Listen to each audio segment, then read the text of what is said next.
ഈ വീഡിയോ എന്ന് പറയുമ്പോൾ കുറച്ച് ടെക്നിക്കൽ സൈഡ് ആയിട്ടുള്ള വീഡിയോ ആണ്.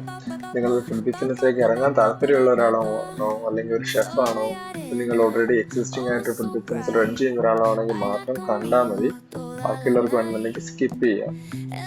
ഒരു റെസിപ്പി കാർഡിന്റെ ഇമ്പോർട്ടൻസ് എന്താണ്, ബേസ് റെസിപ്പി എന്താണ്, അതെങ്ങനെയാണ് റെസിപ്പി കാർഡ് നോക്കി ഫുഡ് ഉണ്ടാക്കാന്നൊക്കെയാണ് ഈ വീഡിയോയിൽ ഞാൻ പറഞ്ഞു തരുന്നത്. അപ്പൊ നമുക്ക് നേരെ വീഡിയോയിലേക്ക് പോകാം. അപ്പൊ ഇതാണ് ഒരു റെസിപ്പി കാർഡ്. ഇത് ബേസ് റെസിപ്പിയാണ്. ഇത് ടപ്പിയോക്ക ചാട്ടിന്റെ ഒരു റെസിപ്പിയാണ്. അപ്പൊ അത് നമുക്ക് കാണാം. കപ്പ പൊടിക്കുന്നതും അത് ക്യൂബായിട്ട് കട്ട് ചെയ്യുന്നത്, അത് സ്റ്റീം ചെയ്യണം, ഇത്ര മിനിറ്റ്, അത് കഴിഞ്ഞിട്ട് ഇത്ര ഇതൊക്കെ കോൺഫ്ലവർ, മുളക് പൊടി, മഞ്ഞൾപ്പൊടിയൊക്കെ ഇട്ടിട്ട് അത് കോട്ട് ചെയ്ത് ഫ്രൈ ചെയ്യണം. അതാണ് അതിന്റെ ബേസ് റെസിപ്പി. അത് ഫ്രൈ ചെയ്ത് നമ്മൾ ചില്ലല് വെക്കുകയാണ് ചെയ്യുക. അതിന് ശേഷം വരുന്നതാണ് ലൈൻ റെസിപ്പി, അതായത് പിക്കപ്പിന്റെ സമയത്തുള്ള റെസിപ്പിയാണ് ഈ കാണിക്കുന്നത്. അപ്പൊ അതിൽ നമുക്ക് ഡീറ്റെയിൽ ആയി കൊടുക്കുന്നുണ്ട്. ഒരു ബോൾ എടുക്കുക, ആ ബോളിൽ ഷുഗർ സിറപ്പ് കാര്യങ്ങളൊക്കെ ആഡ് ചെയ്യുക, എന്തൊക്കെ ആഡ് ചെയ്യണമെങ്കിൽ സ്റ്റെപ്പ് ബൈ സ്റ്റെപ്പ് ആയിട്ട് അതിൽ കൊടുക്കുന്നുണ്ട്. അത് ഞാൻ ചെയ്തുകൊണ്ടിരിക്കുകയാണ്, അതുകൊണ്ട് ഞാനിപ്പോൾ വീഡിയോ എടുക്കുക. ഓരോ സാധനങ്ങൾ അതിൽ ആഡ് ചെയ്യാം. അതിൽ ഇൻഗ്രീഡിയൻസ് ക്വാണ്ടിറ്റി സൈഡിൽ കൊടുത്തിട്ടുണ്ട്.